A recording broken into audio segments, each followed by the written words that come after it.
Bienvenidos a ATR, un jueves ATR, a toda rosca. Vamos a estar debatiendo con tres personas muy interesantes que tienen que ver con el quehacer político fueguino, que son de tres espacios totalmente diferentes.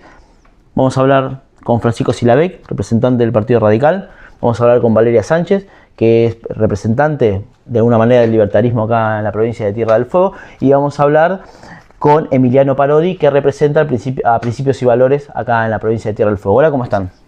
Buenas tardes, Luciano. Gracias por la invitación. No, gracias a ustedes por haber venido. Por favor. Es re importante que tres espacios con pensamientos divergentes tengan la posibilidad de conversar sobre temas que avancen a todos. En este caso vamos a hablar de la reforma laboral. A ver, ¿cómo empezamos? ¿Cómo vieron ustedes lo que pasó en el Congreso de la Nación en relación a la reforma laboral? ¿Y qué es lo que creen ustedes, si es positivo o es negativo? Empecemos acá por este lado. Vamos a hablar con Francisco primero, a ver. Bueno, si hay que hacer un resumen corto, yo creo que se necesitaba una reforma laboral. 51 años de la última que había tenido la Argentina, que había sido en el 74. A mi entender había muchas cosas para mejorar. La burocracia sindical es una. Quizás el régimen de indemnizaciones también había que verlo. También había que ver una posibilidad de un plan de blanqueo, ya que el problema creo que más es para pensar en la Argentina es la cantidad de trabajadores informales que hay, porque es altísima la cantidad de trabajadores informales que hay. No hace falta ser un experto en el tema, lo vemos todos en el día a día. Tenemos trabajadores informales en el mismísimo Estado, que es el que tiene que regular, tanto nacional como provincial como municipal.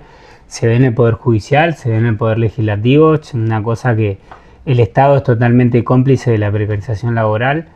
Y además de ver el tema del blanqueo, también el Estado tiene que entender que el mercado laboral cambió a nivel mundial. Y hay que hacer una reforma laboral, bueno, ya se hizo, había que hacer una reforma laboral que contemplara todas esas cosas. Para mí hay cosas que son muy buenas y hay cosas que son nefastas. Pero creo que de la reforma laboral los grandes ganadores son los empresarios y los sindicalistas, que no perdieron absolutamente nada. Por este lado, Principios y Valores. Bueno, yo concuerdo con el compañero acá, sí, también concuerdo que había que hacer una reforma laboral, pero yo creo que esa reforma laboral siempre tiene que ser para expandir los derechos y no para restringirlos. En este caso, sí es cierto también que hacía falta una actualización, que las formas de trabajo, de contratación han cambiado, pero yo creo que nunca una respuesta acorde va a ser que el Estado se retire y lo desregule. ¿Por qué? Básicamente porque en el derecho laboral el principio rector es que siempre la ley va a tender a beneficiar al trabajador. ¿Por qué? Porque hay una relación asimétrica entre el empresario y el trabajador. Entonces, cuando nosotros promovemos la liberalización de esa relación, es decir, que el Estado se corra y no regule, siempre va a ser en beneficio del empresario, básicamente porque es el que tiene el poder por sobre el trabajador. Entonces, sí, creo que esta reforma fue nefasta, creo que va a haber... Concuerdo en que hace falta una modernización, pero esta reforma no es una modernización, es todo lo contrario. Es muy parecida a la reforma que se impulsó en los 90 con De la Rúa. Hay cuadros comparativos que los muestran, no hace falta que yo me ponga a detallar sobre este tema, pero es básicamente la reforma que había planteado De la Rúa, que sabemos cómo terminó. Entonces, básicamente creo eso. Y lo que sí también me gustaría decir es que por lo menos desde el campo nacional y popular, nos pareció nefasto cómo se dio la discusión, cómo fue el proceso de deliberación, lo vacío que estuvo de discusión y argumentación, y que pareció más un procedimiento administrativo que realmente un debate parlamentario como se merecía la sociedad.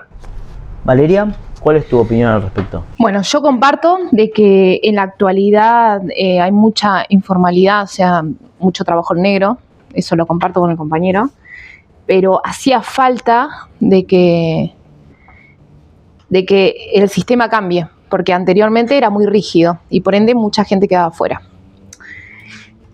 También creo que no beneficia solamente a los empresarios. Hoy, no sé si ustedes vieron la noticia de un empresario que tuvo, no recuerdo el nombre, pero salió muy hace poco, que tenía que pagar un juicio millonario. O sea, indignado estaba. Se funde, ¿se entiende? Entonces, con los juicios también laborales, que no es que encima tardan poco tiempo si arreglás, pero si no, estamos hablando de 4 años, 5 años, 6 años que te llevan y hablamos de muchísimo dinero. O sea, yo creo que la ley beneficia a ambas partes. La ley beneficia a ambas partes. ¿Y cómo está el mercado laboral hoy donde se inserta? Porque una ley se inserta en un espectro económico, socioeconómico como es la Argentina. ¿Cómo creen que está hoy la Argentina para este tipo de reforma laboral? Una pregunta muy amplia, porque la Argentina se divide en muchas regiones que están atravesando distintos momentos. Yo creo que si me preguntás cómo impacta en Neuquén, posiblemente de una forma positiva, o cómo impacta en Córdoba, donde el fuerte es el campo o la pampa, quizás de una forma positiva. Y si no me decís cómo nos impacta a nosotros no nos impacta de forma positiva. No solo por la matriz que tenemos laboral de la industria electrónica, la textil en el Río Grande está está desapareciendo. No sé cómo está la industria pesquera acá. Bueno, el turismo, que es algo que hace entrar dólares al país, que hace entrar divisas, yo creo que impacta mal. La industria de Tierra del Fuego ya era una industria bastante flexibilizada de por sí. Esto la viene a flexibilizar aún más, lo que le quita previsibilidad al trabajador y hace que otras industrias, como por ejemplo a la que yo me dedico, que es la construcción, veamos una merma casi total. Cuando la fábrica tenía un poco más de estabilidad, igual no es culpa de este gobierno tampoco la inestabilidad de la fábrica, es algo histórico. Ahí yo creo que hay un entreguismo de un sindicato hacia los trabajadores, pero bueno, esa es otra discusión. Digo, cuando se producen esas cosas afecta a todas las ramas. Si no se mueve la construcción, tampoco se mueve el comercio, tampoco se mueven los camiones, o sea, no hay movimiento de materiales. Yo creo que una cosa lleva a la otra. Si hay más empleo, se mueve todo. Es una cuestión también muy sencilla. No lo dijimos ninguno de los tres anteriormente, al margen de que tenemos bastantes coincidencias. Tampoco te sirve una reforma laboral si no tenés un buen movimiento de la economía. Si la economía no crece, vos podés hacer la reforma laboral que quieras, que no va a funcionar. Porque hay algo muy sencillo en la sociedad y es una cuestión de la economía, que son ecuaciones, ¿no? A mayor crecimiento económico, más empleo va a haber también. Y yo no creo que estemos viendo un crecimiento económico en la Argentina, estamos viendo una retracción. O sea, guste o no guste, los índices existen y los índices están marcando que las empresas se están yendo. Nuestra provincia yo creo que es una de las más afectadas por este gobierno. Hay otras provincias que le irá muy bien, como a Neuquén, como a Córdoba, quizás a la capital federal, quizás a Chubut. Nuestra provincia se ve muy afectada por la apertura de importaciones, porque el RIGI, por ejemplo, era quizás un privilegio que tenía nuestra provincia y ahora lo puede tener cualquier provincia. A nivel país, creo que es un análisis muy profundo. A nivel provincial, yo creo que a nosotros nos afecta de forma negativa. Yo creo que la reforma esta no va a funcionar básicamente porque, como decía el compañero, no hay plan económico. Yo al analizar esto lo que pienso es, cuando se va a desarrollar una economía, básicamente lo que se analiza son los patrones de acumulación. ¿Qué es un patrón de acumulación? Es la configuración de una serie de variables que determinan la forma en que se acumula el capital a lo largo del tiempo. Bien, existen distintos patrones de acumulación. Por ejemplo, el modelo agroexportador, que existió en Argentina hasta 1930, donde se exportaba bienes primarios y se importaban manufacturas. Después estaba la industrialización, que existen de distintos tipos, pero que básicamente empieza en 1930 y que llega hasta el golpe del 24 de marzo de 1976, que era básicamente la forma en que se acumulaba el capital, era mediante la actividad industrial, de todo tipo. Y después lo que tenemos ahora, lo que tenemos a partir del 76 es un patrón de acumulación basado en la valorización financiera, que es especulativo.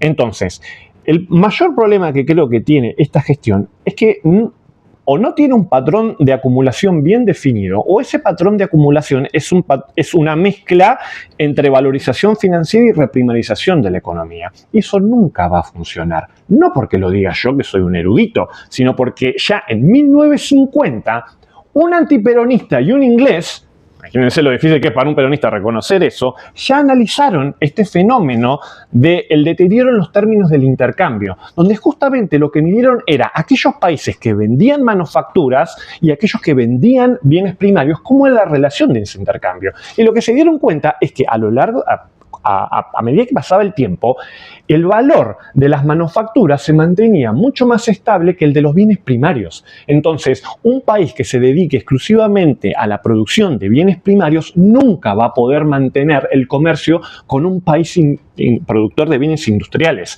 porque conservan más el valor los bienes industriales que los bienes primarios. Entonces, yo creo que esto nunca va a funcionar por lo mismo que dijo el compañero. Si la economía no funciona, puede ser gratis, podemos todos trabajar gratis, pero igualmente no va a andar, porque no se está moviendo la economía. Y ese es el principal problema que tenemos, me parece. ¿Vale? Bueno, yo de economía no voy a hablar porque no tengo ni idea. Pero yo tengo... Disculpen, no, por favor. Pero ahora yo me pregunto, ¿no? Los trabajadores, ¿qué opinan? Porque yo tengo mi hermano que él es empresario, él tiene panaderías acá en Ushuaia. Y fue un tema que yo le pregunté a los empleados. Les pregunté, ¿a ustedes qué les parece la ley? O sea, ¿están de acuerdo? ¿No están de acuerdo? Y son del sector privado. No estoy hablando del estatal, sino de un sector privado. Y ellos están de acuerdo por el tema de las indemnizaciones, el tema del contrato laboral, que hoy ya no es por 3 meses como era anteriormente, sino hoy es creo que por 6, o depende la empresa, se puede alargar, ¿no? ¿Perdón, o sea, el periodo de prueba? Sí. 12 meses. Bueno, sí, depende de la empresa, ¿o no? Sí, depende del rubro también, Sí. pero hasta De 12 6 meses. a de 12. Depende del y rubro. algunos de 8. Exactamente. De 6 a 12. O sea, no los vi disconformes y son del sector privado. Por eso, o sea, no lo veo, no lo veo mal. O sea, yo le pregunté a los empleados qué es lo que opinaban. Pero bueno, vamos a ver. No, hay que darle tiempo. Es nuevita. ¿Existe una verdadera creación de empleo en el país, como dicen algunas personas vinculadas, ya sea al gobierno nacional o vinculadas al aval de esta economía que están llevando adelante? ¿Existe un proceso de crecimiento del empleo? Para mí, no creo que esté creciendo el empleo. Si está creciendo es el no registrado, porque lo marcan las estadísticas. Convengamos que esto es una cuestión sociológica, ¿no? Cuando vos vas a medir realmente el empleo real, cuando se genera un puesto de trabajo, tenemos que hablar de mano de obra activa. Porque si yo me guío por los índices de la nación, una persona que está buscando trabajo es un trabajador activo. O sea, es un trabajador, perdón, y no es un trabajador activo. Y entonces ahí se vuelve muy capciosa la forma de medir si realmente se está generando un puesto de trabajo o si hay más gente que está saliendo a buscar trabajo. Porque quizás en mi vivienda vivíamos con un solo sueldo, se deterioró la economía y mi pareja sale a buscar trabajo y no lo consigue. Pero para la estadística es un trabajador más, que antes no lo era porque estaba buscando un empleo. O sea, el INDEC tiene una forma muy rara de medir muchas cuestiones, tampoco es de este gobierno. Es algo que se viene arrastrando y este gobierno tampoco lo cambia. Yo creo que hay que darle tiempo, sí, es verdad. aunque crea que no va a funcionar, me puedo equivocar. Yo creo que lo de las indemnizaciones puntualmente me parece que es una pérdida de derechos. Como me dedico a la construcción, lógicamente creo que el mejor régimen que puede haber es el de la construcción, el de la UOCRA, que es el Fondo de Desempleo. Pero discúlpame, ¿no es parecido? No, porque según cada empresa, según cada convenio colectivo, la empresa puede tener un fondo de desempleo similar al de la UOCRA, que es el 931. El empleador le aporta a un fondo cuando el trabajador deja de trabajar, va y cobra el fondo de desempleo sin tener que negociar con nadie. Voy a coincidir, les pido que no me digan compañero. Yo soy correligionario. Ya empezamos. Es temprano, ¿qué hora es? Pero no, y eso que no tomé nada. Pero yo sí coincido con el compañero que hay una relación de fuerza entre el empresario y el trabajador. El empresario, no me voy a referir al dueño del kiosco de la esquina, que capaz que tiene 3 empleados y si tenemos suerte lo tiene en blanco, donde yo creo que ahí la relación de poder la tiene el empleador, que le puede poner, perdón, ¿no?, el término burdo, le puede poner el cuchillo en la panza y decirle, mirá que si me tuviste 6 meses en negro, te hago un juicio, te arruino. Ahora, el empresario puede ser el dueño de una fábrica que ya tiene 20, 30 empleados, y ahí yo voy a diferir con vos en algo que me parece que tenemos como una diferencia conceptual. El que se ve perjudicado en el juicio a largo plazo es el trabajador, no el empleador. Porque si yo tengo una fábrica de 100 empleados, tengo un contador, tengo un abogado, tengo hasta quizás un psicólogo, tengo una RT, tengo todo un equipo armado. Y si yo tengo que ir a litigar a la justicia, al abogado le pago, litigue por 10, litigue por 1 o no litigue. Al contador yo le pago, haya que hacer la liquidación de sueldo de 100 empleados, de 200, de 50. De última ampliaré y pondré un contador más. En cambio, para el trabajador que se queda sin empleo y al otro mes tiene que, por ejemplo, pagar la cuota de la escuela del hijo, llevar el plato de comida a la casa, pagar la cuota del auto, mucho lo vemos en la Argentina, pagar un alquiler, él no lo va a poder dilatar 6 años a ese juicio. Él necesita la plata ya hasta que consiga otro trabajo. Entonces, sería muy lógico pensar que en un momento de ir a pelear una indemnización, el desesperado es el empresario, no, el desesperado es el trabajador por cobrar. Si yo lo hubiera tenido a él 10 años trabajando conmigo y lo he hecho, y a él le tengo que pagar 10 años el aguinaldo, las vacaciones, ahora con la reforma laboral no, él sabe cuánto tiene que cobrar y bueno, yo más o menos me puedo sentir, che, te tenía que dar 12 millones, te doy 10 y firmamos acá y te va, y él va a decir, y antes quiero un juicio que tirarla, 10 millones, consigo un trabajo, bueno. Ahora si yo le quiero decir, che, te doy 5 y él tiene que ir a negociar y a estirarla, no le conviene a él. A mí que tengo plata, que tengo el poder, que tengo el abogado pago. La relación de fuerza... Pero estás hablando también de empresas, de empresarios muy grandes. No son todos empresarios eso, muy bueno, grandes. entonces no empresarios de pymes chicas que tienen 3 empleados. Entonces, ¿por qué le flexibilizamos la indemnización a todos y no se la flexibilizamos a la pyme? Flexibilicemos hasta 20 empleados, hasta 15 empleados. Si queremos ser más estrictos todavía y tener más controles, porque el gobierno tiene, el Estado tiene un aparato suficiente como para poder controlar. El Estado tampoco funciona como ente de control, porque el Ministerio de Trabajo no funciona, y ya lo dije anteriormente, porque el mismo Estado precariza. A ver, fijémonos cuánto gana una empresa. A ver, puede haber una empresa que gane millones de pesos con 5 empleados. Bueno, eso no te puede echar con una indemnización igual a un kiosco de la esquina. A ver, perdón si yo peco de economista, pero bueno, es lo que me sale. No existe la industria del juicio. Es un término político que usan justamente ciertos sectores para desmerecer el derecho de los trabajadores. Básicamente no es una industria porque no cabe con la definición, al igual que no, tampoco es el turismo. El turismo es un servicio, no una industria. Pero independientemente de esa cuestión, está bueno a veces ir a los datos. Si nosotros nos fijamos por cada 10.000 trabajadores, solo hay 132 juicios laborales. Es decir, que es el 0,0013. Es mínimo.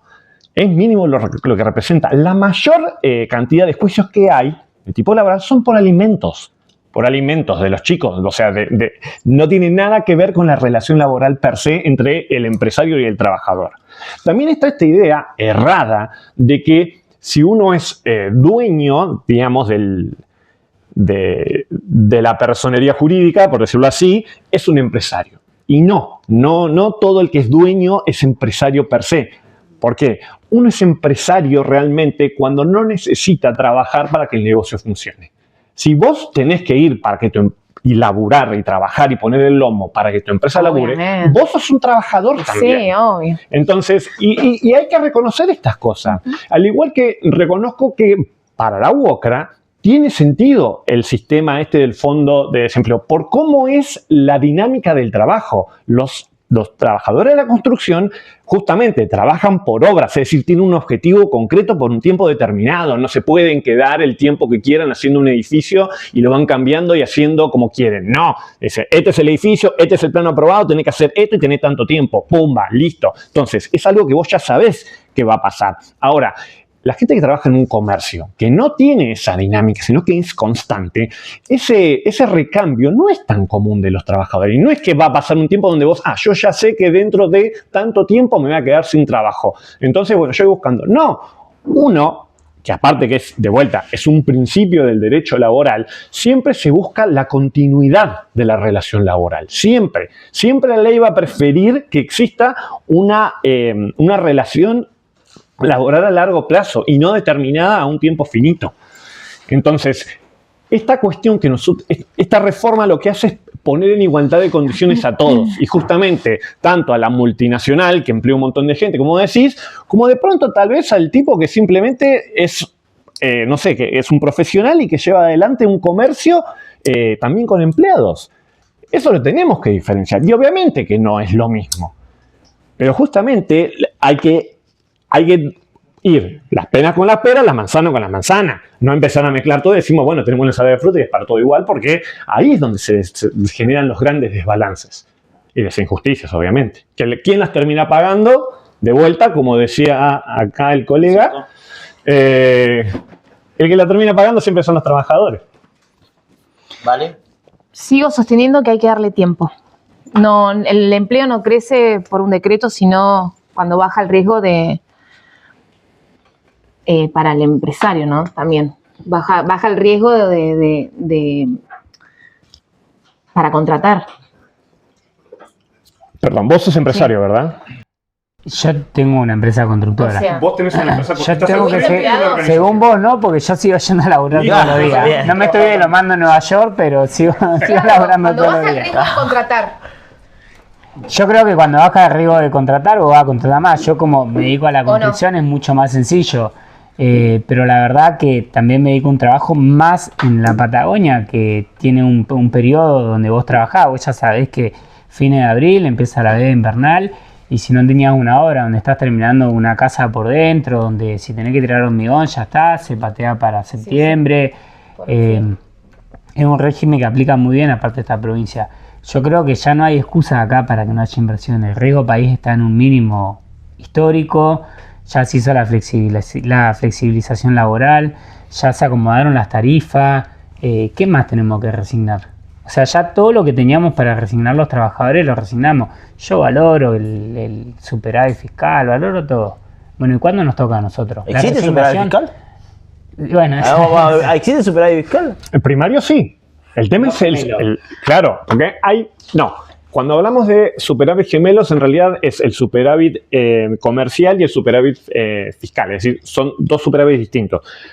Pero en realidad también dentro de la cuestión fiscal, vos tenés el superávit primario, que básicamente son los gastos corrientes, los ingresos del Estado menos los gastos que tiene corrientes, ¿verdad? Pero eso lo que te exime, y este es el gran key de la cuestión, y todos van a decir, es que el otro de los déficits grandes que tenemos es el secundario, porque es el que computa los intereses de la deuda externa. Que eso se disparó de una manera astronómica, y cuando vos ves ese déficit, ese es profundísimo y es durísimo, porque ese es el déficit esa es la deuda que tenemos con los organismos extranjeros, donde aparte la nueva legislación nos vuelve a llevar a los tribunales internacionales. Lo de Griesa, ¿todos se acuerdan lo de Griesa? ¿Cómo era? Bueno, vamos a volver ahí con todo. Y lo que yo te quería decir cuando te pregunte es que vos, ¿cuándo decidís tomar más gente? ¿Cuando tenés más trabajo o cuando tenés más facilidad para contratar? No, cuando tengo más trabajo. Es básico. Es básico. Entonces, defender una reforma judicial diciendo que con esto se va a poder contratar más, diciendo que va a ser benéfico para la economía, es mentira. A mí, voy a plantear algo muy sencillo. A mí me llamaron para hacer 2 horas y yo casi que hago una fiesta. Y la verdad que antes era algo común. Sí. Algo común. Yo antes visitaba 5 o 6 horas por día y hoy me llamaron para hacer 2 instalaciones de gas y que literalmente casi que hago una fiesta. Y la construcción es el perímetro más grande que hay, el medidor más grande del movimiento de la economía. Porque cualquier trabajador de cualquier rubro que sea, donde le sobra un mango, o cambia el auto, que es algo muy común, o hace algo en la casa, o que la pinta, o que termino la vereda, o que arreglo la ventana, la puerta, hago la ampliación, no sé si tuvo un hijo más, va a hacer una pieza más, o el que tenía un terreno capaz que hace la platea y dice, bueno, primero tengo que hacer los planos. La construcción en todo el país siempre va a ser el indicador de cómo está la economía. Y la construcción cayó en todo el país. En las únicas 3 provincias que no cayó es en donde hay movimiento de minería o de petróleo. Después, la construcción cayó en todo el país. Yo lo veo, aparte no solo eso, sino que al ser un trabajo que ha sido siempre desvalorizado en la Argentina, veo como colegas que por ahí no tienen tanta estabilidad económica terminan trabajando por 2,50 pesos. O sea que ya no solo que se volvió que falta el trabajo, sino que el poco trabajo que hay está siendo muy, no sé si precarizado es la palabra o regalado. Es medio carroñero, ¿no? Porque es como... No, bueno, el laburo de la construcción sí, es bastante... Y lo digo con conocimiento porque mi pareja trabaja en tema de construcción, es arquitecto, entonces... ¿Para vos cayó la construcción? Y sí, no hay... Y mirá que en Ushuaia no cayó tanto como el Río Grande. Sí. Hay solo 3 actividades que no cayeron, que son las que están traccionando este supuesto crecimiento económico, que son los hidrocarburos, la minería y el campo. Actividades primarias. Bueno, vamos a cerrar acá para ir al próximo bloque que vamos a hablar de lo que es el 24 de marzo. ¿Les parece? Y vamos a ir primero a hablar con las personas que están acá atrás, que son las más importantes de este lugar, para que nos den su opinión de lo que estamos hablando y bueno, plantear si quieren algún tópico para el futuro tópico que es el Memoria, Verdad y Justicia para algunos, ¿o no? Sí, puedito. Bueno, vamos a empezar por esta mesa para ver quién le gustaría hablar en este momento, más o menos 1 minuto. Bueno, Facu. Tomás, tenelo. Agarra y habla. ¿Cómo es tu nombre? Facundo Florentín, soy militante de Principios y Valores y con el tema de la reforma laboral y de la situación económica en la Argentina me gustaría preguntarle a la disertante que dijo que la reforma laboral trae beneficios para los trabajadores. Me gustaría saber en qué sentido trae beneficios, porque los recálculos de indemnizaciones no benefician al trabajador. Las jornadas que hoy pueden llegar a ser hasta de 12 horas, la bolsa de horas que elimina el pago de horas extra. Entonces, ¿dónde ve una mejora para los trabajadores? Después, las actividades que más emplean es la construcción, la industria y el comercio. Son las actividades que más golpeadas están hoy en la Argentina. Se perdieron más de 200.000 puestos de trabajo. Entonces, este modelo solamente le sirve a la pesca, al agro, a la minería y a los sectores financieros concentrados. Un ejemplo de eso es que apenas asumió Milei, en la ley bases sacaron los impuestos a las grandes fortunas y aumentaron el monotributo, pasando la carga tributaria de las espaldas de los que más pueden a los bolsillos de los que menos. Entonces, no sé dónde ve que estén gobernando para los trabajadores. ¿Cómo te llamas? Maximiliano García. ¿Qué te pareció el evento y qué te gustaría? La verdad que me pareció muy interesante, me gustó escuchar la opinión de los compañeros, del correligionario,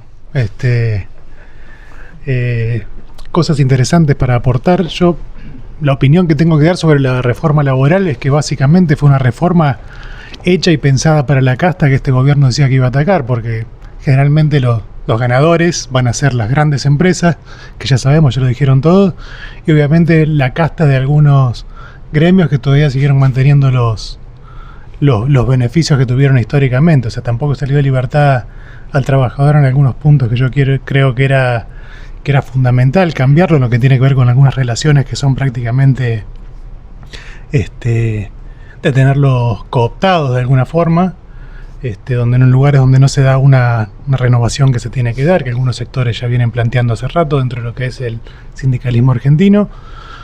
Y por otro lado también, bueno, una reforma que, por más que se flexibilice, si hay un modelo que está primarizando la economía argentina y dedicándose solamente a liberar importaciones, tal cual lo plantean algunos compañeros, como por ejemplo lo plantea el compañero Pichetto todo el tiempo, o sea, es algo que no va a funcionar. O sea, el trabajo argentino está cayendo, estamos perdiendo puestos de trabajo, estamos perdiendo poder adquisitivo, y la verdad que es una precarización total, una primarización total de la economía. O sea, volvemos al modelo ese con el que nos habla Milei todo el tiempo, de la Argentina grande, que es la Argentina del 1890, donde 10 familias tenían el poder y el resto estábamos esclavizados. O sea, una reforma laboral hecha a medida de la casta.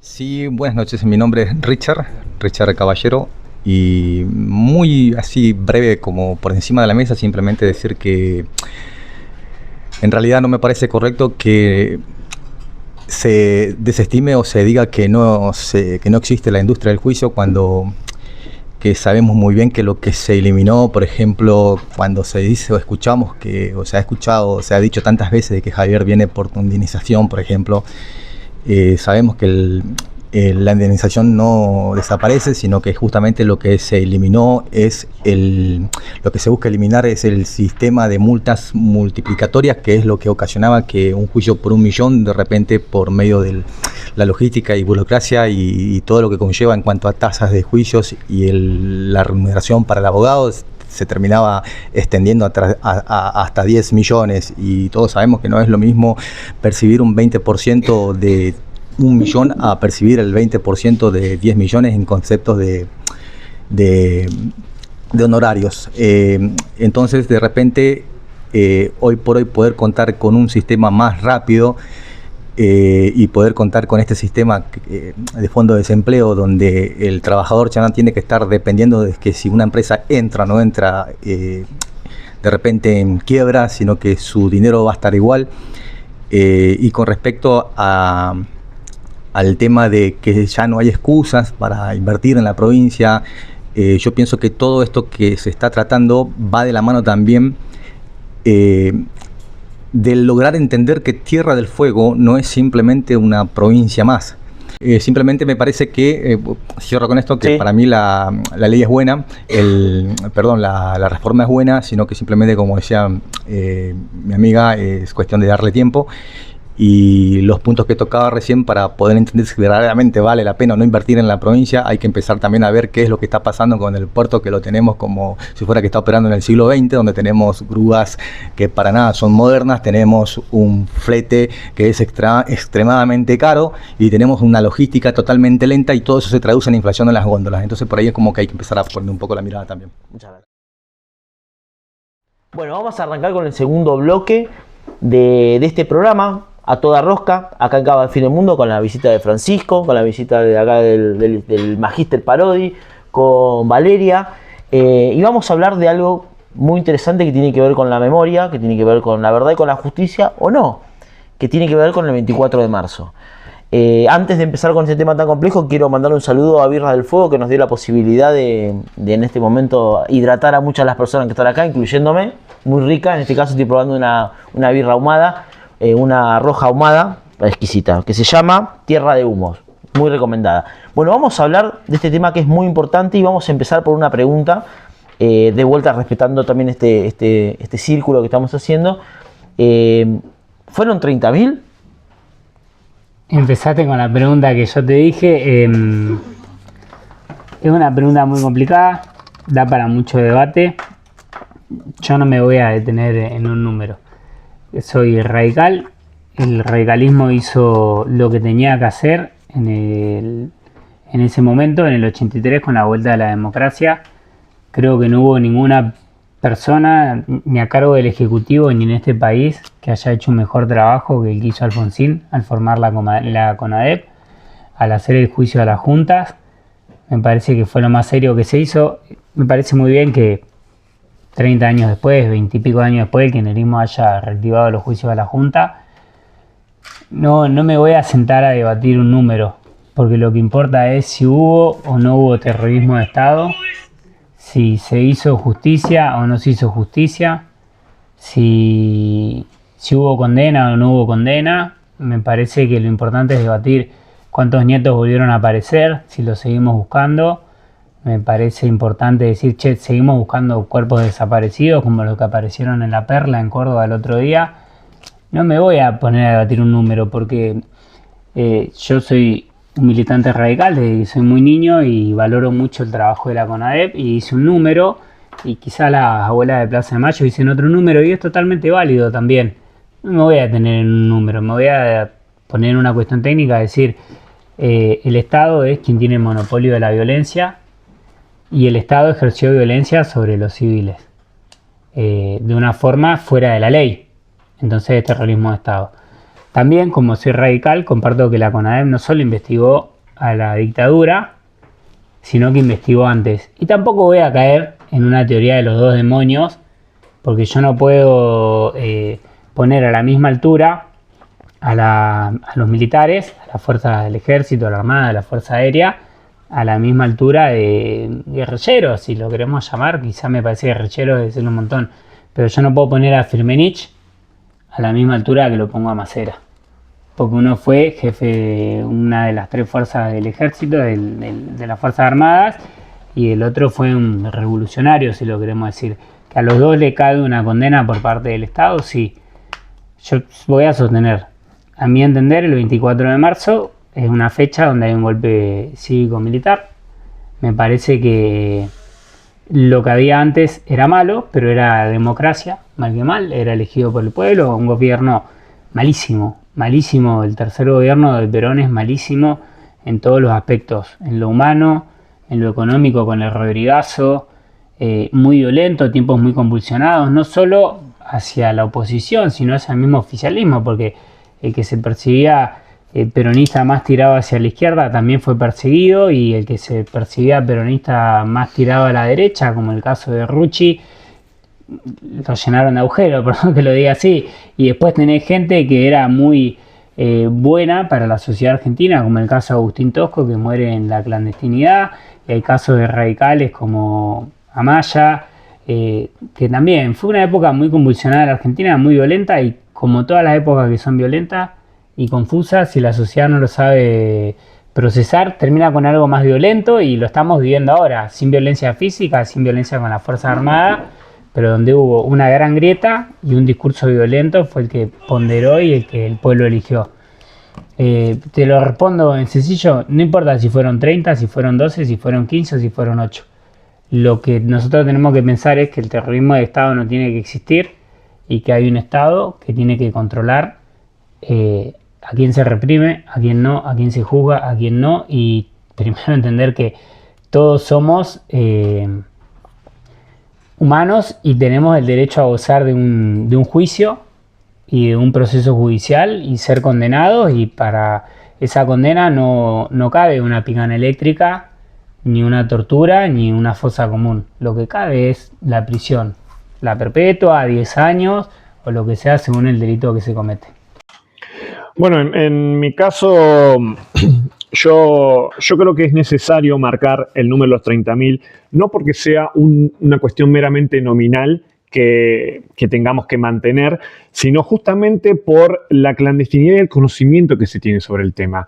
Lo que ha investigado la CONADEP y lo que ha descubierto, sí, totalmente, es muy valioso, pero incluso la CONADEP reconoce que hay muchísimo más por investigar y por saber. Entonces, si nosotros minimizamos ese número, en realidad lo que estamos dejando de hacer es dejando de desconocer un montón de gente que no se sabe dónde está. Y no se sabe dónde está no porque simplemente se fueron, porque el Estado los desapareció. O sea, el Estado sí sabe dónde están. Los militares que fueron condenados, muchos saben dónde están los cuerpos y no lo quieren decir. Entonces, esa me parece la mayor cuestión.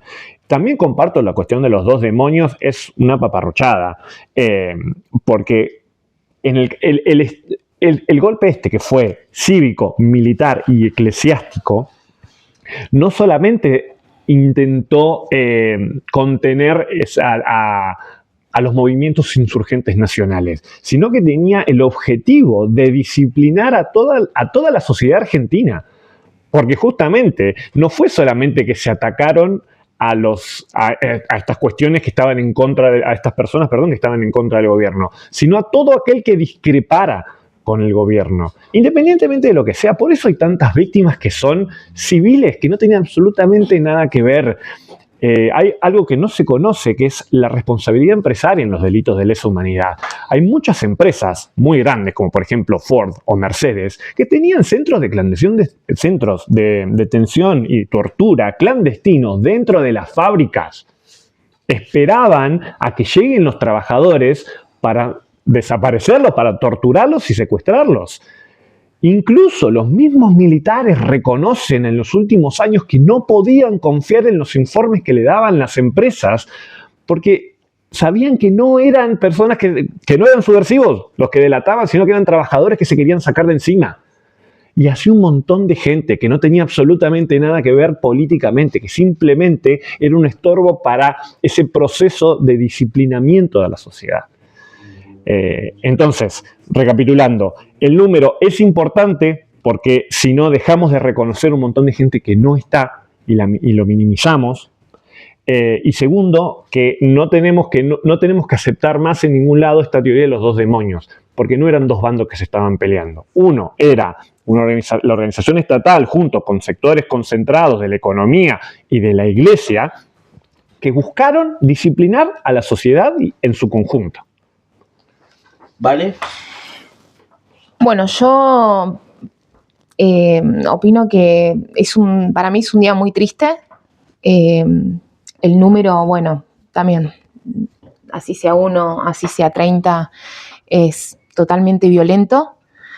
Lo que pasó el 24 de marzo, totalmente antiliberal, porque nosotros defendemos a la vida y a la libertad. Y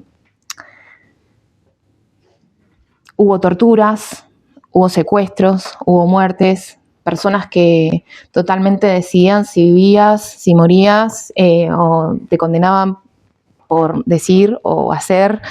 No, o sea, realmente es muy triste. Yo creo que el Estado, como mirada libertaria, tiene que tener un límite.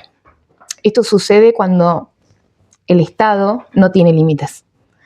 Entonces, suceden estas cosas como el 24 de marzo. Pero bueno, el número no importa.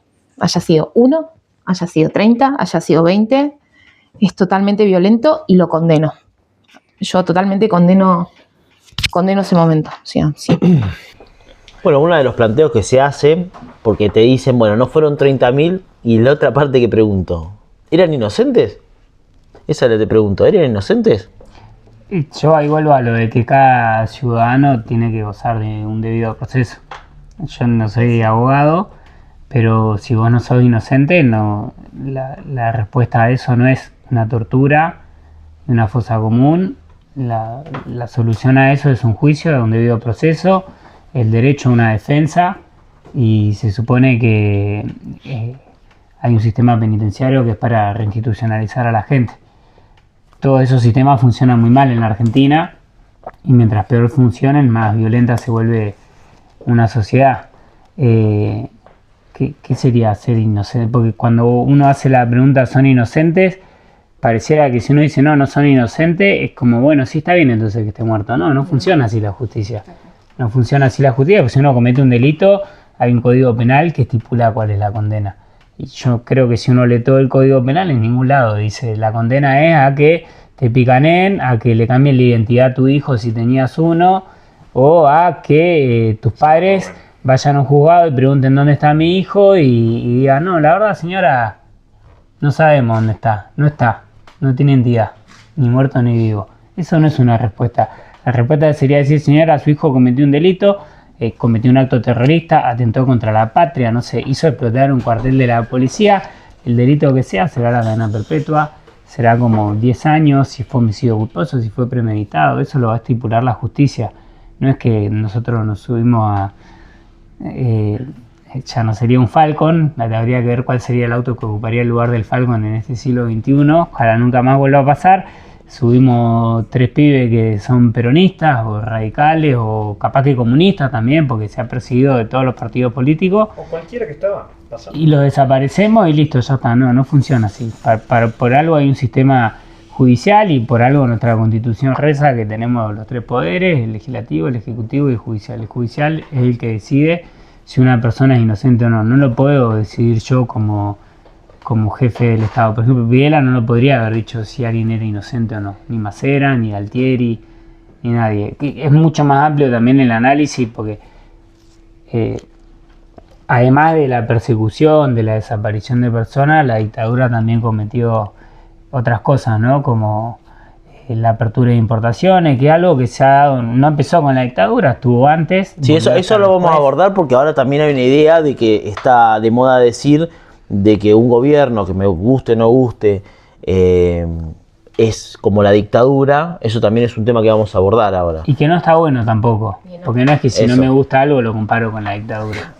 Perdón, ¿no? ¿Puedo decir algo? sí, yo- Aparte, no poner el 24 de marzo con una ideología, o sea, no, esto es algo que nos tendría que unir a todos los argentinos, ¿sí? Porque es algo que pasó acá y es algo muy triste y no debería tener ideología o usarlo como, o sea, políticamente. Yo creo que no, esto es algo que nos debería unir, no importa la ideología que tengas, porque fue un horror para los argentinos y para esas madres o la gente, los militares, porque también, bueno, del otro lado hubo también un desborde, entonces yo creo que es algo para que nos unamos y podamos mirar para adelante, no usarlo estratégicamente, políticamente. No, eso no me parece correcto. A mí, honestamente, me sorprende un poco porque, debo decirles, estamos, tocando temas como muy superficialmente. Me parece que hay un montón de cosas que se desconocen.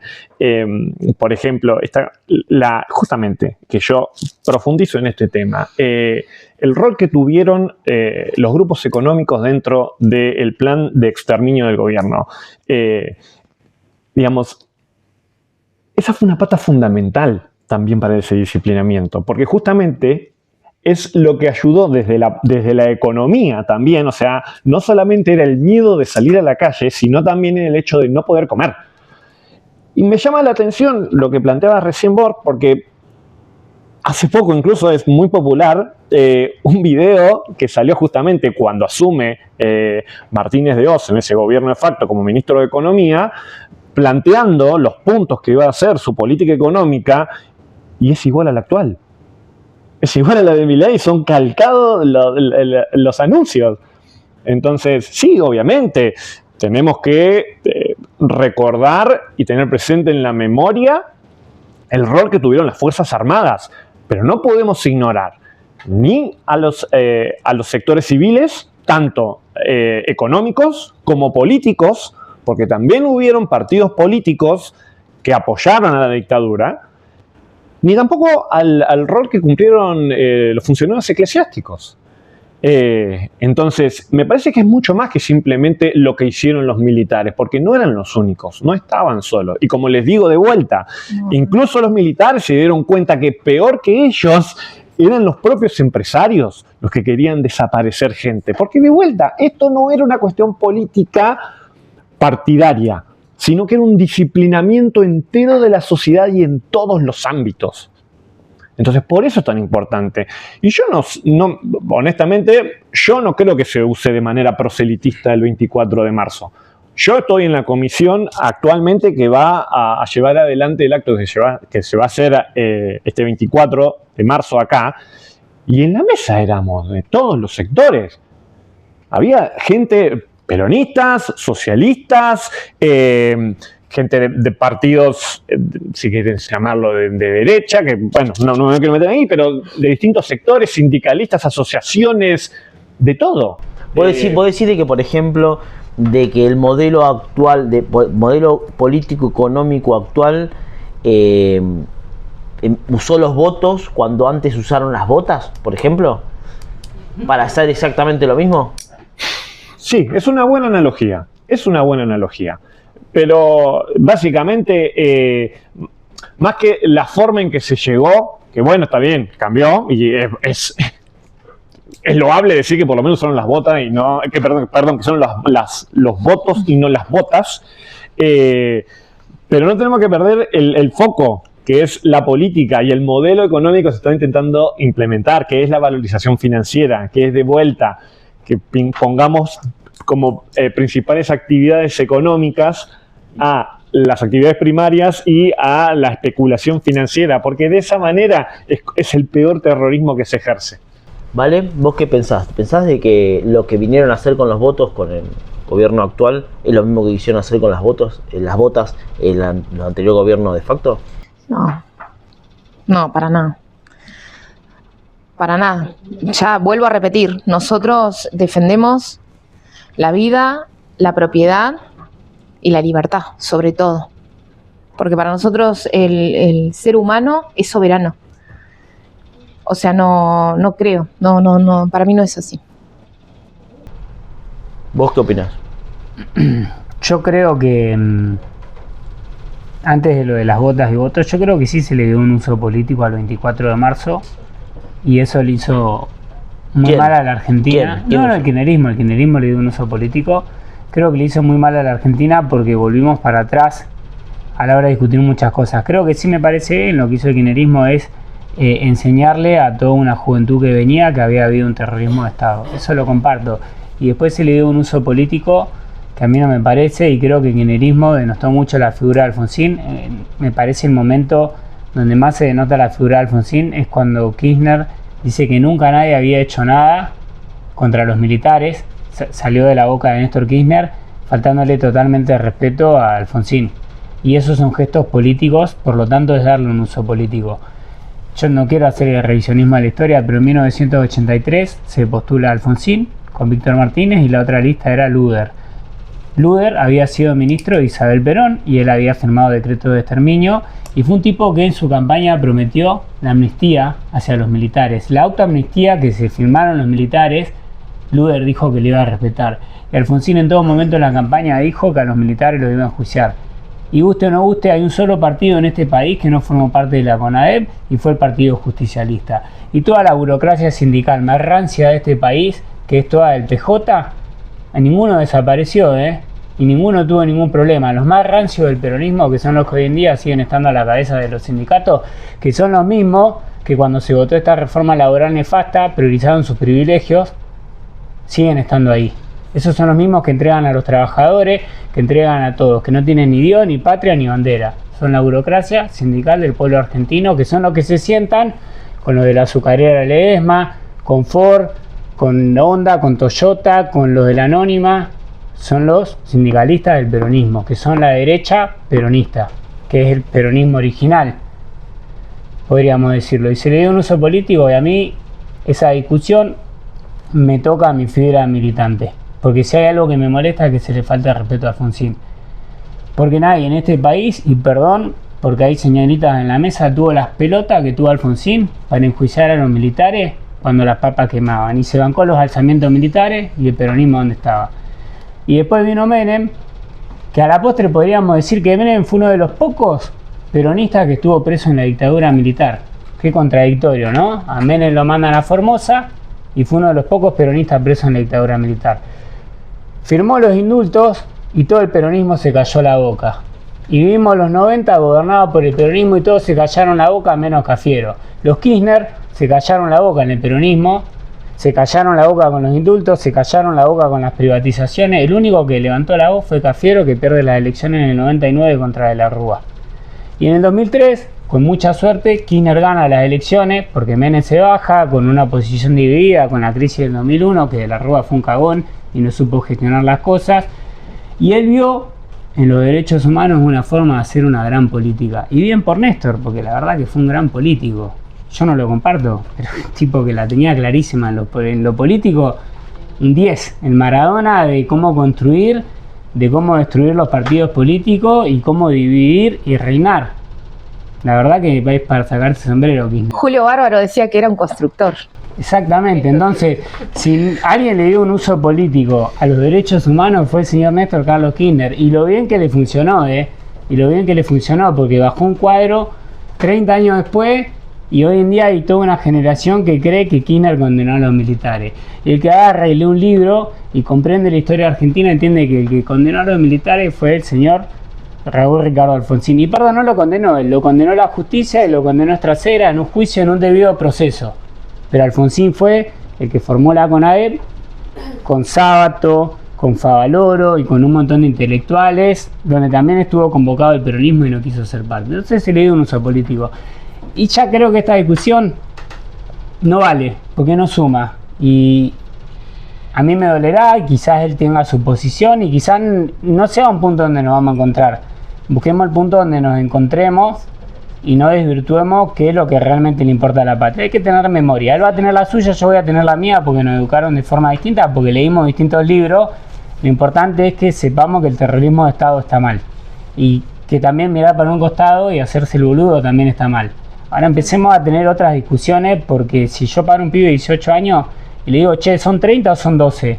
El pibe me va a decir, la verdad, no me interesa. A mí me interesa saber si voy a tener laburo cuando termine el secundario, o si estudio en la universidad y la termino, si voy a tener laburo, si voy a tener derecho.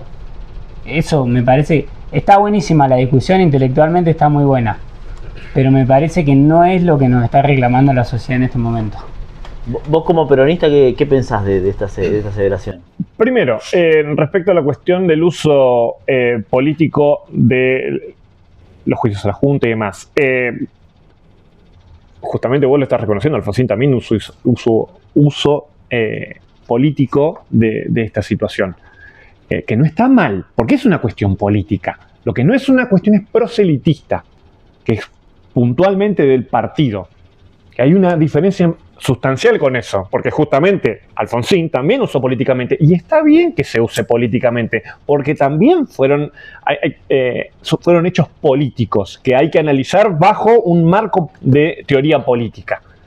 Lo que sí, que tenés razón, es que no se debe usar de una forma proselitista, es decir, para un partido o para el otro. Que yo creo que Néstor no hizo eso. Para nada, como tampoco lo hizo Alfonsín. Lo usó para el radicalismo, lo usó como una forma de volver a poner a la política y a las instituciones dentro del rol de organizador y de juez dentro de estas cuestiones. Y aunque te sorprenda, hay varias de las cuestiones que vos dijiste que las comparto respecto al peronismo. Esa fue una época durísima para nosotros. Yo que lo estudié y lo viví, yo creo que los gobiernos de Carlos Menem fueron malos, es verdad, no fueron gobiernos peronistas. Es más, por algo es que Milei lo quiere tanto a Menem, no es casualidad, digamos, volvemos siempre a lo mismo. ¿Por qué? Porque no es tanto el partido ni la ideología lo que importa, sino el plan económico. El consenso de Washington de los años 90 es lo mismo que se está haciendo ahora. O sea, volvemos todo a lo mismo, y yo no quiero hacer, porque el economista solo habla de economía. No, es que todo tiene que ver con todo, justamente. No podemos obviar esa parte, porque si no, claro, nos veníamos por los nombres y por las banderas, pero más importante de lo que uno dice es lo que uno hace, lo decía el general. Entonces, mejor que decir es hacer, y mejor que prometer es cumplir. Puntualmente fue lo que dijo. Entonces, que haya sido Menem la figura del peronismo, la figura principal del peronismo durante esa época, es durísimo para mí. Creo que para todos los peronistas, porque no nos reconocemos en esa conducción. Fue lo que surgió de todo ese proceso. Y vos me decís, no había peronistas detenidos en esa época. Y no tiene todo el sentido si los mataban. Y al que no lo mataban se tenía que ir. Y esto lo sé de primera mano, porque mi mamá era del PJ y mi mamá tuvo que irse, porque laburaba en las villas y no la querían. Entonces a mí no me lo contó, eso no lo leí en los libros, esto me lo contó una persona que lo vivió en carne propia, que un día le dijeron, te tenés que ir o sos boleta, solo por trabajar en las villas. Entonces, de vuelta, y para terminar, independientemente del partido que haya sido Menem en el PJ, que de vuelta nosotros no somos PJ, por algo nos fuimos todos los que somos el principio de valores, no es que teníamos ganas de decir, che, si armamos otro partido para, nada, aquí por qué está mal pedo. No, justamente porque nos hartamos de todas estas cuestiones, estar 30 años luchando con las mismas cosas, intentando que cambien de alguna manera y que nos terminen cagando, siempre. Entonces, por eso nosotros nos abrimos. Y de vuelta, no importa que haya sido el Menem como la figura de ese momento, estaba mal y eso nunca lo vamos a negar los peronistas. Y que fue funcional de pronto esos poderes económicos, sí, totalmente, porque ideológicamente eran coincidentes. Ideológicamente, los idearios del golpe militar y de la tortura y desaparición de gente coincidían con, y se ven los nombres de los ministros, con el gabinete económico de Menem. ¿Vale?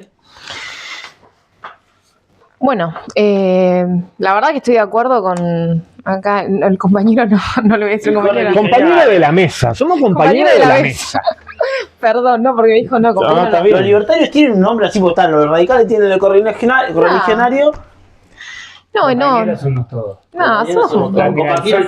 son de patria. Mirá, bien, por fin, compañero, qué bien. Más con este tema que es para mí es muy sensible, ¿viste? Es como que es muy sensible para mí este tema. Pero Una parte de lo que sería el peronismo, o el peronismo, o se autoperciben peronistas, usan el hecho de que dicen de que Milei o que haber estado asociado con Villarroel es una forma de avalar, además del modelo económico, la dictadura. ¿Vos qué le decís? No, para nada, yo no. Obvio, es una opinión personal, ¿no? Claro, cada uno obvio. tiene su mirada. Yo totalmente no estoy, o sea, yo no lo avalo, ¿sí? Claro. Ellos no sé, no sabría qué decirte. Ellos, cada uno tiene su forma de pensar. Para mí es totalmente condenable, o sea, condeno lo que hicieron, o sea, es terrible. Por eso es lo que digo, como es un tema bastante sensible y que nos involucra a todos, porque somos argentinos, es algo que deberíamos unirnos para esto y no Mirá, yo hay, viste, por ideologías. creo que si querés saber qué piensa Milei sobre este tema, lo dijo en el debate. Sí, yo lo he escuchado. claramente. Sí, lo he- En el debate él decía que no fueron 30.000, Sí, es que que fueron sí, 8.000 y mantenía lo de la teoría de los dos demonios. Entonces, es que sí, bueno, él defiende tiene esa postura. bueno, pero yo no persigo personas, yo persigo ideas. ¿Entendés? Yo no, o sea, lo que diga Milei es. Entonces soy radical. No. Sí, conocían a la gente ficha. conocían a la idea. Bueno, pero como libertaria, no, o sea, no porque Milei lo diga, yo voy a decir no, está re bien y sigo así como no. Igual, O sea, a mí me parece no estoy de que- acuerdo. Yo tengo mi idea, o sea, mi forma de pensar y bueno, Milei tendrá. Estoy de acuerdo con algunas cosas y sí, otras, y bueno, no tanto, y sí, porque, o sea, no dejo de ser libertaria porque es. Yo creo que es lo que nos sucede a todos, porque vos Exactamente, yo podés no ser creo que justicialista y no estar de acuerdo con Menem, todo. seguramente no estés en muchas cosas de acuerdo con Duhalde, seguramente no estés en muchas cosas de acuerdo con los Kirchner, y te imaginarás que yo no estoy de acuerdo en muchas cosas con Gerardo Morales, en otras o de la con Rúa. estoy, hay otras cosas que comparto, donde la Rúa ya hay un montón de cosas que coincido, hasta donde llega su presidencia. Creo que la Rúa fue un gran político y fue el peor presidente, pero fue un gran hasta llegar a la presidencia de la Rúa era un 10. Y después no sé qué le pasó. ¿Me entendés? Es como el pibe que la rompió en las inferiores y cuando jugó en primera, jugó en primera porque fue intendente de la ciudad de Buenos Y era Aires. arquero, o sea, entonces pues le metieron todos los goles. y bueno, y es un tipo que evidentemente no supo hacer quizá lo que hizo Kirchner, asumir, no, peor, porque de la Rúa asume con el aval del pueblo, con una alianza con el Frepaso, y no supo conducir al país. Un tipo que había tenido una gran trayectoria legislativa como ejecutivo y cuando le dieron el bastón puesto de que mariscal. todo lo que hacemos política decimos yo quiero ser presidente de la nación, cuando le tocó a De la Rúa, y bueno, demostró que no estaba a la altura de las circunstancias. Bueno, para ir cerrando por lo menos este bloque que sería la reflexión de lo que es la mesa, ahora vamos a hablar un poco con las demás mesas, con las más importantes, que son los que vinieron a ser espectadores y además partícipes. ¿Qué les pareció este intercambio que tuvieron entre ustedes? Sintético. Yo creo que lo que demuestra es que todos tenemos una coincidencia. Quizás yo con un peronista me pueda sentir más identificado en muchas cuestiones quizá económicas de los derechos de los trabajadores, y quizá con un libertario puedo tener otras coincidencias con respecto a lo que sea la burocracia sindical o el manejo del Estado. Tampoco lo comparto, te puedo compartir la teoría, en la práctica no, porque lo veo a Adorni y me olvido de que combaten a la casta. Pero yo creo que lo que hay que tener, y es que es la realidad, Bueno. vamos a decirlo, vamos a decir las cosas como Por son. lo último, y sí. Pero, Estoy totalmente de acuerdo, pero no podés pregonar algo y después totalmente hacer pero otra yo cosa. creo que hay que sentarse, dialogar y entender que no se puede volver a repetir lo que pasó en el 2023. Porque la grieta se vuelve tan profunda que aparece una persona que grita y llega a la presidencia de la nación y aparecen apellidos como Menem, como Sturzenegger de nuevo, que ya estuvo en el gobierno de Macri. Y ahora pareciera que te aparece una figura como la de Goebbels, totalmente implantada por los medios, y vos decís, es la antítesis, o sea, es un tipo hecho a medida para hacer el contrapeso de Milei y de dibujar totalmente a los partidos históricos. Goebbels me encanta su discurso, paz y amor, me encantaría darle un abrazo y un beso en la frente. Mucha Pero propaganda, es un ¿no? tipo- Goebbels, propaganda medio raro. creado totalmente por los medios para hacer la oposición a Milei y desdibujar a todos. Es la paz, el amor, es peronista, no es radical, él es como un poco Alfonsín, un poco de Perón, te tira una Sí, frase un de poco todos de los Macri. partidos, él pondera a todos y él está bien con todos. Los medios hoy tienen como objetivo implantar a Goebbels como la oposición a Milei para dibujar totalmente. Tuvo una Y es trayectoria. pastor, y tiene iglesias evangélicas. Y el otro es más, primero era evangélico Milei y ahora resulta que es sionista, que me parece una locura, pero eso es para otro debate. Pero Pará que te... eso es para otro debate.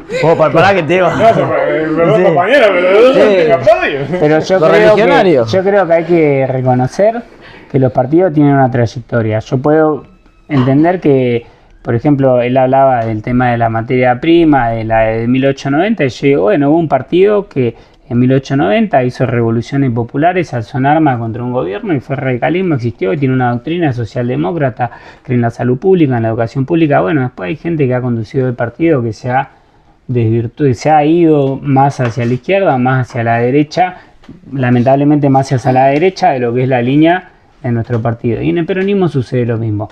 Yo creo que lo que está faltando en la Argentina son falta de líderes.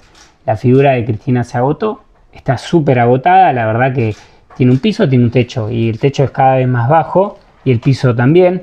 Y yo creo que el radicalismo no está encontrando la figura que sepa sacar el partido a flote. Y cuando se critica el radicalismo diciendo está muerto, yo no sé, un partido que gobierna 5 provincias, tiene 5 vicegobernadores y después tiene, esto es horrible lo que voy a decir, el gobernador de Tierra del Fuego está afiliado al Partido Radical, el vicegobernador de Santa Cruz afiliado al Partido Radical, el vicegobernador de ¿Está Chubut afiliado todavía Melella al Partido Radical? Sí, está afiliado. ¿Vos chequeaste eso? Oh, si tuvimos esa. interna el mes pasado. Ah, bien.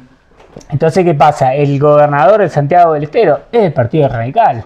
Entonces, digo, es un partido que evidentemente el gran problema que tiene es una falta de liderazgo. Yo estuve hace poco, porque fui electo a nivel nacional en un cargo con el presidente del partido. Pibe joven, Vos sos carismático, vicepresidente. Vicepresidente de la Juventud Radical Nacional. Y pongo una expectativa en que él sepa conducir este proceso y sepa llamar a todos. Cuando yo llamo a todos los radicales, digo, llamar si hace falta a Santoro. Por ejemplo, yo creo que si Santoro se hubiera sentado con Lustó, Santoro estamos hablando. de Leandro Santoro. Leandro, no Yamil. No, yo creo que si Santoro se hubiera sentado con Lustó, hoy en día Lustó sería jefe de la Ciudad de Buenos Aires. Y no hubiera perdido la interna con Jorge Macri. Y me parece una falta total de coordinación política, me parece una picardía que gobierne Macri la Ciudad de Buenos Aires, un tipo que era de Vicente López, en vez de que gobierne Lustó, que tiene mucha más cercanía ideológica con Santoro que con el mismo Macri.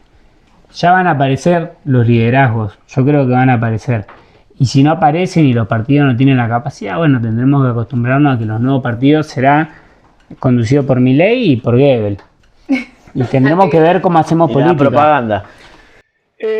Bueno, respecto a Este formato me parece excelente, está buenísimo. Lo único que critico es que, como son cuestiones tan profundas y tan transversales, a veces se necesita un poco más de tiempo para explayarse y para ir en profundidad y para debatir.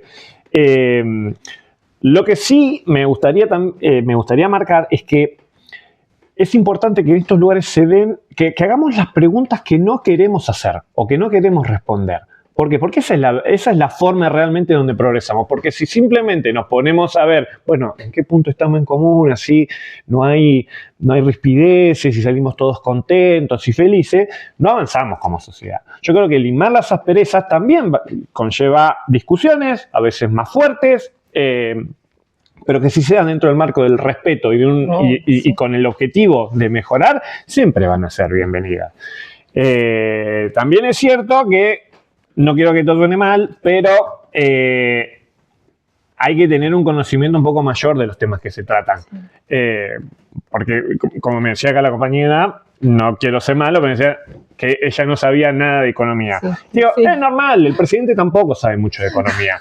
Él solo sabe... ¿Y por qué lo digo? ¿Y por qué lo digo? Porque él solo sabe de economía austríaca o economía liberal, que es una parte de la economía. Yo, por ejemplo... soy un economista heterodoxo. Pero vos como peronista, perdón, sí. ¿no? Porque vos estás asumiendo, como decís, no sabe de economía, pero ¿en qué país estabas viviendo hace 2 años atrás? Ahora te voy a explicar. ¿Por qué no sabe de economía? 3 años atrás, ¿dónde estabas? ¿En Dinamarca? ¿No? ¿Estabas acá en Argentina? No, y mantenía las mismas y hacía las mismas críticas que ahora. Bueno. Y justamente es lo que estamos diciendo. Nosotros estamos totalmente en contra del último gobierno. Por eso nos fuimos. Por eso no vamos a ser obsecuentes y mantener la lealtad simplemente cuando nos damos cuenta que lo que estaban haciendo era mal. Ustedes vienen desde ¿hace cuánto? O sea, no solo del último. ¿Y los otros qué? ¿Estábamos bárbaros? ¿Lo de Macri? No me puedo hacer cargo de lo de Macri. Cristina, o sea... De vuelta. El de Cristina, el último gobierno fue bastante malo. No el de Alberto, sino el que estuvo ella como presidente. Pero los primeros, el primer gobierno el único gobierno de Néstor y el primer gobierno de Cristina, los índices económicos crecían, la economía crecía. Lo estábamos hablando hace un ratito, la importación que nosotros tuvimos de gas desde Bolivia se dio porque nuestra matriz energética depende de ese gas y teníamos un crecimiento que para no frenarlo teníamos que importarlo porque si no teníamos energía se frenaba el crecimiento. Entonces, esa fue la cuestión de la importación. No se importó gas de Bolivia o de Chile porque eran nuestros amigos y queríamos... No, necesitaban para seguir creciendo. Entonces, yo estaba ahí y yo veí los números y por eso te estoy diciendo... El crecimiento era realmente impresionante. Se tomaron malas decisiones, pero bueno que lo estés, también lo digas, sí, tampoco me gustó y lo critiqué. Nosotros lo hacemos todo el tiempo. Sí, hay gente que es muy cínica y dice, o sea, estuvo genial. No estuvo genial. O como que hoy el país está arruinado porque está Milei y porque no sabe nada. Y no es así. Esto viene arrastrando hace años. Mirá, yo lo que dije es que él no sabe nada de economía, no nada de nada. ¿Por qué? Y ahora voy a continuar. Porque él se especializa en economía liberal. Yo soy un economista heterodoxo, que significa que no voy con la ortodoxia económica, pero no significa que no la conozco. Yo también sé quién es Walras, sé quién es Gibbons, o sea, Jensen, yo los conozco, yo los leí y yo discrepo totalmente, pero también me leí a Marx. He leído todo el espectro porque vos para conocer y elegir, o sea, mejor dicho, para elegir primero tenés que conocer. Yo no me puedo mandar a hablar de economía diciendo yo solo sé que es mi rama con la que yo me identifico, que es estructuralismo económico. Si a alguien le pregunto, a alguien de acá, ¿qué es el estructuralismo económico? Nadie va a saber. Y está bien porque no saben de economía, Milei seguramente tampoco. Pero lo tenés que saber. Ahora, si yo te decía Walras, hace un ratito, vos una vez lo escuchaste nombrar a León Walras. Bueno, es uno de los fundadores de la escuela austríaca. Y lo conozco, y lo leí, y discrepo totalmente. Y por eso es lo que yo digo que él no sabe, porque lo que a él no le gusta o discrepa, lo ignora. Dice, esto no sirve, esto es paparruchada, y lo tira a la basura. Y no es así. Es como ir a un médico y decirle, che, mirá, yo soy cardiólogo. Bueno, che, mirá, pero me duele la mano. Ah, no, yo de eso no sé nada, yo soy cardiólogo, solo corazón. Entonces es un médico chatísimo. Si sabes solo de una cosa, no, vos tenés que saber de todo, que te especialices puntualmente el corazón, está perfecto. El síntoma del infarto puede ser un dolor de la mano. Depende de la Puede ser un montón de cosas. Puede ser un Te montón de cosas. traumatólogo si te duele la mano. Pero tenés que ir a un médico primero. Bueno, Mari, ¿cuál es tu balance de esta jornada? A mí, la verdad que me sentí cómoda. Como yo le contaba a los chicos, yo vengo del peronismo. O sea, he sido peronista de los 18 años. O sea, pertenecía del Partido Colina, fui fundadora del Partido Colina, Distrito Tierra del Fuego, pero bueno, era muy chiquita, tenía 26 años. Y te desilusionaste como muchos de los peronistas que estábamos en el PJ. Sí, yo me fui por eso, muy desilusionada, digamos, de la gente, porque he estado en varios lugares, trabajé también en gobierno, mejor dicho, en la presidencia, en la legislatura, con gente peronista. Y sí, está bien. Pero bueno, pero sí fui militante del peronismo mucho tiempo. De hecho, empecé con mis 18 años cuando apareció Néstor Kirchner, porque era como, wow, era la novedad en ese momento. Y bueno, también por familia peronista, mi abuela peronista, mi papá peronista, y bueno, hasta que me fui. Pero bueno, contenta de haber compartido. Obviamente que hay diferencias, pero siempre Son el bienvenidos. respeto. Son bienvenidos. Bueno, muchísimas gracias por haber venido. Espero que haya gustado. Espero que las personas que estén observando esto puedan haber sacado una reflexión que sirva para que el debate sea cada vez más profundo, que cada vez nos unamos para poder mostrar nuestras diferencias y que esa diferencia haga una construcción de, por lo menos en este caso, hacer una Tierra del Fuego cada vez más grande. La Big Tierra del Fuego. Big Tierra del Fuego, Antártida e Isla del Atlántico Sur. Es importante decirlo. Bueno, la próxima vez que nos citemos acá vamos a hablar seguramente de Malvinas. Y acá hubo un debate que se planteó por unas lucecitas que tiene que ver con lo azul y con lo verde. Quizás también podemos hablar un poquito de eso. ¿Qué les parece? Me parece muy bien. Sí, de acuerdo. Puedo hacer me parece muy importante a la hora de debatir por Malvinas también tener un peronista y un radical. Sí. Porque históricamente hemos tenido posiciones encontradas. En la guerra de Malvinas hay un punto en común donde tanto los peronistas como los radicales bancaron la decisión de la dictadura, bancaron la decisión de Galtieri de ir a la guerra, y hubo solo un político en la Argentina que no bancó ir a la guerra de Malvinas, y fue Alfonsín, que estaba asesorado por Dante Caputo. Si estuvo bien o mal, es interesante para charlarlo en un debate, así que me parece un temazo. Yo voy a venir como espectador acá, me comprometo. Bueno, muchísimas gracias. Ahora, antes de irnos, vamos a hablar una reflexión de cada una de las personas que está acá atrás, que son las más importantes, vuelvo a repetir. Así que muchas gracias por haber venido. Gracias a todos. Gracias.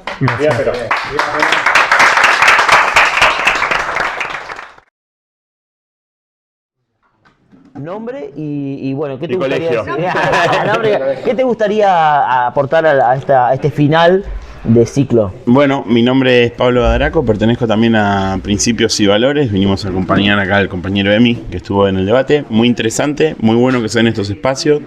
Creo que es lo que va a ayudar a construir un proyecto de provincia y de ciudad que nos termine unificando, que es lo que necesitamos conseguir, sacando que tengamos diferencias y distintos puntos de vista. Encontrar los puntos en común es lo más importante. Discrepo quizá en algunas cuestiones cuando dicen esto de no politizar, ¿no? El 24 de marzo, principalmente cuando tenemos un presidente que repitió completamente el discurso de Martínez de Oz en la época de la dictadura, cuando tenemos una vicepresidenta que pide el indulto de los militares, cuando tenemos a un conjunto de diputados que fueron a visitar a los militares en las cárceles, y cuando tenemos a los senadores Agustín Coto y Belén Monte de Oca que se obtuvieron de votar hoy en el Senado para poder seguir la lucha de la búsqueda de la memoria, verdad y justicia. Porque después vienen a decir que pelean contra la casta y tienen 2 diputados que cobran 9,5 millones de pesos y se obtienen de poner una decisión ya sea a favor o en contra. Y me parece que eso no es la lógica de lo que estamos planteando en la política, y sigue manteniendo esa lógica de casta que ellos dicen que combaten. Así que simplemente discrepo en eso. Sí, uno se obtuviera... ¡Ay, no me separás, perdón! No hay edición, ¿eh? Dale, se abstuvieron. Se abstuvieron, no me salió la palabra, se abstuvieron. Se abstuvieron, sí. todos los de La Libertad Avanza, pero eso no significa que se rechazó, ni significa que o sea, que están de acuerdo, o sea, está ahí. Para mí es como que yo lo tomo, que es como el senador que tiene la libertad democráticamente de decir, no, yo me abstengo a esto porque capaz que no estoy de acuerdo con el texto, pero lo dejo ahí, se puede trabajar, ¿me entendés? Pero yo no, lo estás diciendo como que lo rechazaron y no es rechazado. ¿Te parece bien que cobren 9,5 millones de pesos y no pongan una palabra crítica sobre un tema y solamente lo cierren con una abstención? Esa es la pregunta. Te quedás corto, me parece, porque creo que 11 cobran. Pero por eso, particularmente. No, sí, estoy totalmente de acuerdo. En eso estoy totalmente de acuerdo. O sea, yo creo que el senador es un laburo como un juez, ¿me entendés? Que tiene que cobrar bien. Como también un médico que salva una vida tiene que cobrar casi lo mismo que lo que cobra un político. Pero bueno, yo lo único que te estoy respondiendo es lo que acabaste de decir, que como que... Yo lo único que decirle es que un juez, aunque cobre un montón, tiene que dictaminar. Si no hay un dictamen, ese salario no lo cobraría. Un médico tiene que operar. Y un diputado y un senador tienen que opinar y poner un criterio hacia dónde están apuntando, a favor o en contra. Si no, es que no están ni a favor ni en contra.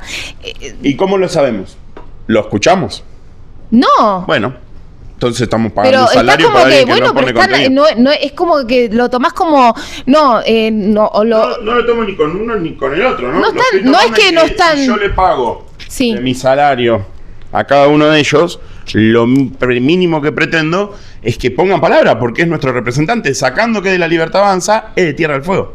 Sí. Y hoy tenemos un representante de Tierra del Fuego que no pone palabra y que se abstienen a poner una palabra sobre un tema que vos dijiste en la mesa es transversal a todos los partidos y lo más importante y muy doloroso.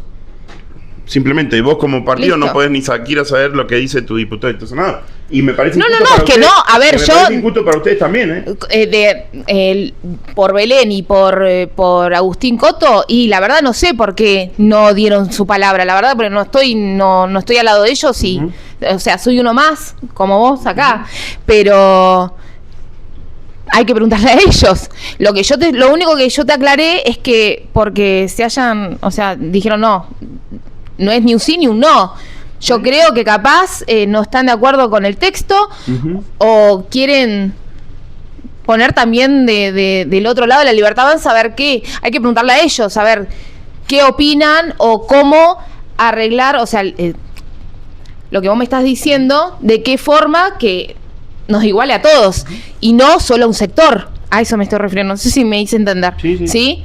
Que todos y no solamente un sector. Por eso... a nivel nacional que tienen. Entonces, bueno, pero si eso también no lo decimos acá y lo sabemos y tenemos pero hay que un decirlo, montón de votaciones que también La Libertad Avanza votan a favor y los peronistas no lo votan a favor y los de la izquierda se abstienen, o sea, pero eso es una posición tomada, chicos, inclusive durante la reforma laboral hizo uso de la palabra La Libertad Avanza como bloque, leyó un documento armado y ninguno defendió ninguna de las posturas que se metieron en la reforma laboral. Se leyó un documento. Los que estuvieron sesionando y dando una sesión maratónica y diciendo por qué votaban como votaban fueron el resto de los bloques. La Libertad Avanza se limitó a leer un documento escrito. Ni siquiera pueden defender lo que plantearon como reforma laboral. Y hoy vos dijiste que era bueno para los trabajadores y yo no entiendo en qué punto te parece bueno para los trabajadores.